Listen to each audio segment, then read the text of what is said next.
Bonjour, me revoilà pour une nouvelle vidéo. Donc aujourd'hui je vais faire une première vidéo dans une nouvelle catégorie où en fait ce sera des vidéos où je vais répondre à vos questions.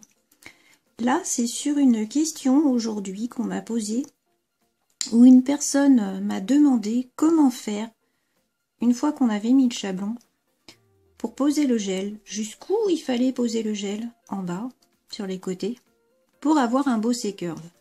En fait, tout ne dépend pas de la façon qu'on va poser le gel, mais aussi de la façon qu'on va poser le chablon. Donc j'ai préparé ma plaque, je l'ai déjà désinfectée, pour pas perdre de temps. Donc ensuite, justement, on va poser le chablon. Donc je prends mon chablon.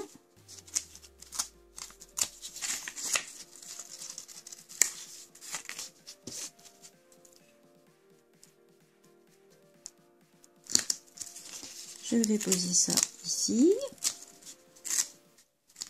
Ensuite, je vais l'arrondir un petit peu pour qu'il soit plus facile à manipuler. Voilà.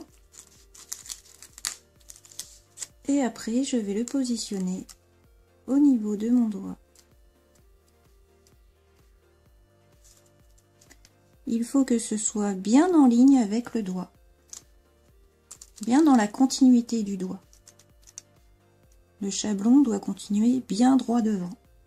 Comme ça. Et ensuite, là, selon la pose que vous allez faire, soit vous allez le poser pareil, bien droit, dans la continuité du doigt. Je vais coller le bout. Donc soit vous le posez bien droit comme ça, vous voyez ici, hop, droit. Ici, ça se rejoint. Selon la forme, vous allez le remonter après un petit peu, comme ça. Hop. Donc là, on m'a demandé pour une forme basique, donc je vais faire pour une forme basique. Une forme basique, on se met bien droit dans la continuité du doigt. Donc, comme ça. Ensuite, on va appuyer pour bien coller les deux côtés. Donc là, vous voyez, les deux côtés sont parfaitement collés. Il ne faut pas qu'il y ait de morceaux de chablon d'un côté ou de l'autre qui dépassent. Là, il est parfaitement collé, asymétrique. Donc je vérifie ici.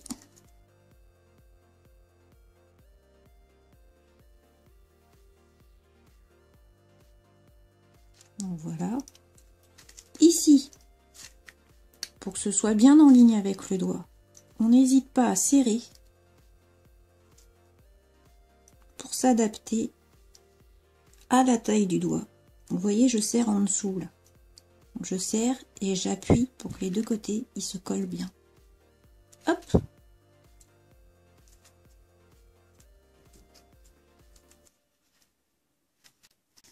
Et si besoin, si vous avez des tout petits doigts, vous prenez un petit ciseau et vous allez couper ici.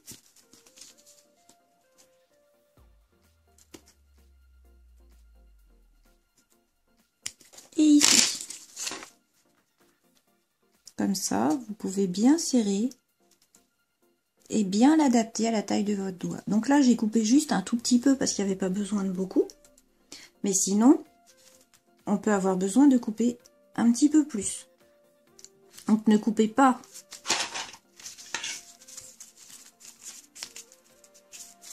par là. Sinon, ben, vous ne pourrez plus poser. Il faut couper en allant vers l'extérieur. En partant comme ça. Comme ça, vous pouvez faire votre pose. Votre chablon n'est pas abîmé. Donc voilà. Une fois que ça c'est fait, vous regardez bien, qu'il est bien posé, bien aligné dans tous les sens. Et si vous regardez de face, logiquement là, la façon que vous allez poser votre gel, déjà, vous devez avoir le C-curve qui devrait être facilité. C'est pas facile à montrer, j'espère que vous voyez bien. Donc ensuite, comme toujours, on pose notre primer.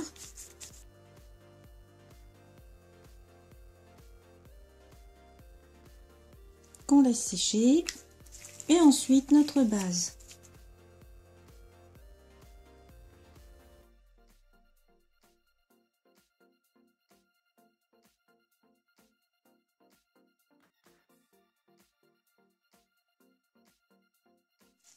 Et on catalyse. Une fois catalysé, on va prendre notre petite boule de gel pour faire notre allongement. On va poser ici. Hop.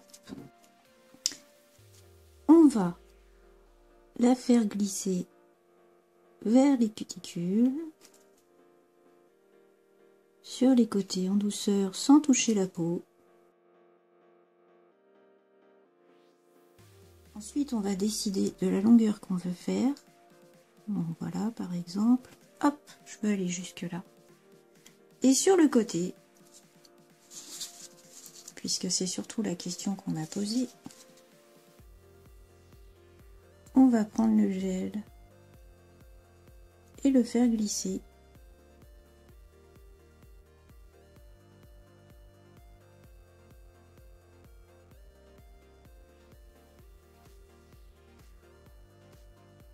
Donc je le raccourcirai un petit peu au limage.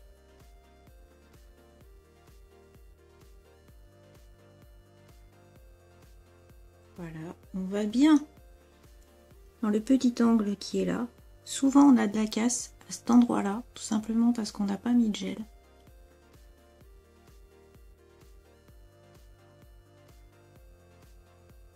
Donc selon ce que vous voulez comme forme, vous descendez plus ou moins. Hop. Et vous faites pareil de l'autre côté.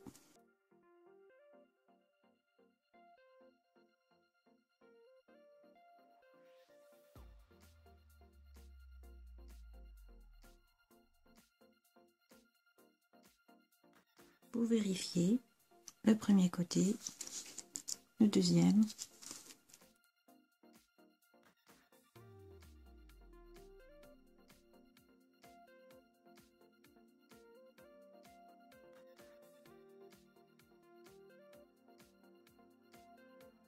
Et voilà.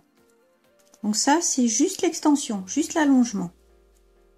Donc même si vous avez des petites bosses et tout ça, c'est pas un drame. Puisqu'après, vous allez devoir faire la construction.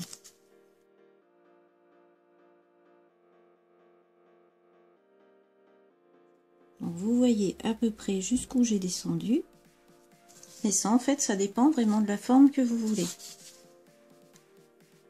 Là, j'ai été jusqu'ici.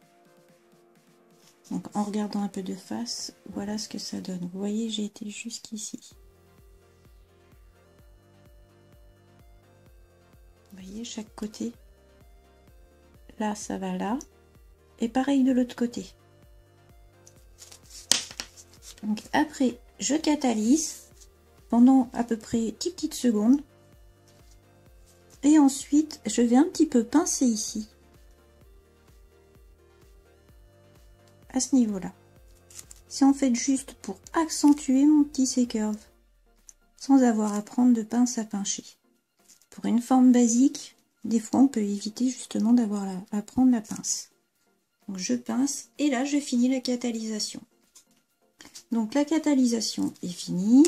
Je peux enlever mon chablon.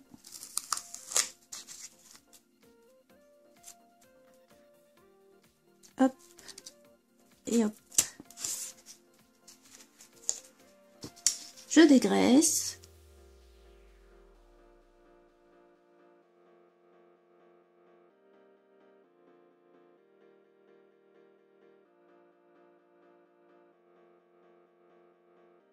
Et là, si vous regardez, vous voyez, je n'ai pas encore limé, hein, j'ai juste dégraissé. Le C-curve est bien là. Et il est quand même assez prononcé. Donc ensuite, on va donner la forme à notre extension.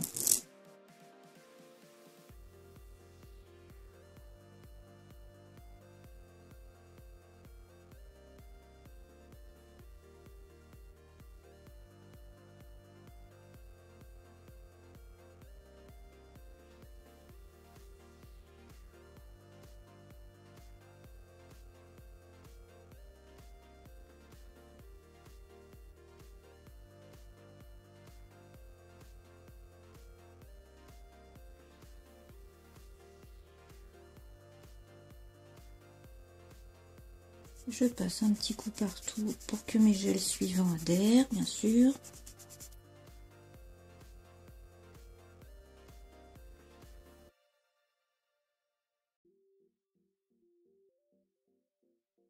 Donc voilà, là la forme est finalisée. Donc ensuite, il suffit de dépoussiérer.